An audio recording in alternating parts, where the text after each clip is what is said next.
ಮುಂದಿನ ರಾಶಿ ಕನ್ಯಾ ರಾಶಿ. 2026ರ ಭವಿಷ್ಯ ಹೇಗಿದೆ ಇವ್ರದ್ದು? ಕನ್ಯಾ ರಾಶಿಯವರಿಗಿರ್ತಕ್ಕಂಥದ್ದು ಈಗ ಶತ್ರುಗಳ ಕಾಟ ಇರ್ತದೆ. ಈ ವರ್ಷ ಕನ್ಯಾ ರಾಶಿ ಯಾರ್ಯಾರು ಜನನಾಗಿದ್ದಾರೋ ಅವರಿಗೆ ಶತ್ರುಗಳು ಕಾಟ ಇರ್ತದೆ. ಆ ಶತ್ರುಗಳಿಂದಾಗಿ ಎಲ್ಲೋ ಸ್ವಲ್ಪ ಏನೋ ಒಂದು ರೀತಿಯಲ್ಲಿ ಕಿರಿಕಿರಿ ಆಗ್ತಕ್ಕಂಥದ್ದು, ತೊಂದರೆಗಳಾಗ್ತಕ್ಕಂಥದ್ದು, ವಿಘ್ನಗಳಾಗ್ತಕ್ಕಂಥದ್ದು ಒಂದು ಕನ್ಯಾ ರಾಶಿಯವರಿಗಿರುತ್ತೆ.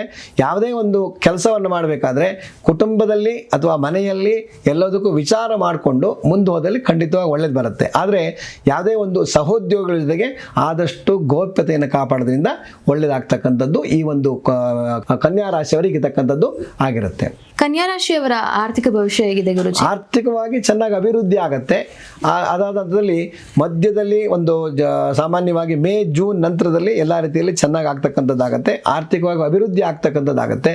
ಏನೋ ಒಂದು ರೀತಿಯಲ್ಲಿ ಉದ್ಯೋಗದಲ್ಲಿ ವ್ಯವಹಾರದಲ್ಲಿ ಅಭಿವೃದ್ಧಿಯನ್ನು ಕೊಡ್ತಕ್ಕಂಥದ್ದು ಆಗುವ ಚಾನ್ಸಸ್ ಜಾಸ್ತಿ ಇರುತ್ತೆ ಅಂತ ಹೇಳ್ತಕ್ಕಂಥ ಹೇಳ್ಬೋದು. ಕನ್ಯಾ ರಾಶಿಯವರ ವೈವಾಹಿಕ ಜೀವನ ಹೇಗಿರುತ್ತೆ ಗುರುಜಿ? ವೈವಾಹಿಕ ಜೀವನ ಅಂತಂದ್ರೆ ಇವರದ್ದು ಮಧ್ಯಮವಾಗಿರ್ತಕ್ಕಂಥದ್ದಾಗತ್ತೆ. ಯಾವುದೇ ಒಂದು ರೀತಿಯ ತೊಂದರೆಗಳು ಬರೋದಿಲ್ಲ ಅಥವಾ ಯಾವುದೇ ರೀತಿಯಾದ ಕೆಟ್ಟದ್ದು ಆಗೋದಿಲ್ಲ ಅಥವಾ ಯಾವುದು ಒಳ್ಳೆಯದು ಆಗೋದಿಲ್ಲ. ಇರೋದು ಹೆಂಗೆ ನಡೀತಾ ಇದೆಯೋ ಅದೇ ರೀತಿ ನಡೀತಾ ಇರ್ತಕ್ಕಂಥದ್ದಾಗತ್ತೆ.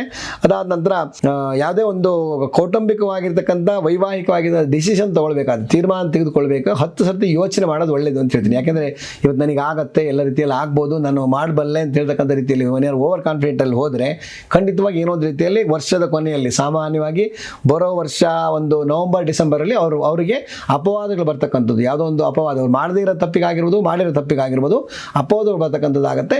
ಅದಕ್ಕೋಸ್ಕರವಾಗಿ ಹೆಚ್ಚಿನಂಥ ಒಂದು ಹತ್ತಿರದಲ್ಲೇ ಇರತಕ್ಕಂಥ ಯಾವುದು ಈಶ್ವರ ದೇವಸ್ಥಾನದಲ್ಲಿ ಒಂದು ಆರಾಧನೆ ಮಾಡ್ಕೊಂಡು ಹೋಗೋದ್ರಿಂದ ಅಥವಾ ಈಶ್ವರ ದೇವಸ್ಥಾನಕ್ಕೆ ಯಾರೋ ಒಂದು ಪೂಜೆ ಮಾಡ್ಕೊಂಡು ಹೋಗೋದು ಪ್ರತಿ ತಿಂಗಳಲ್ಲಿ ಒಂದು ಸಮಯ ಸಂದರ್ಭಕ್ಕೆ ಸರಿಯಾಗಿ ಯಾವುದೋ ಸಮಯ ಒಂದು ಏನೋ ಟೆನ್ಷನ್ ಆಗುತ್ತೆ ಅಂತಿದ್ದಾಗ ಈಶ್ವರ ದೇವಸ್ಥಾನದಲ್ಲಿ ಅರ್ಚನೆ ಮಾಡಿಸೋದು, ಪೂಜೆ ಮಾಡಿಸೋದು ಮಾಡ್ಕೊಂಡು ಹೋಗೋದ್ರಿಂದ ಒಳ್ಳೇದಾಗ್ತಕ್ಕಂಥ ರೀತಿಯಲ್ಲಿ ಆಗುತ್ತೆ ಅಂತ ಹೇಳ್ಬೋದು.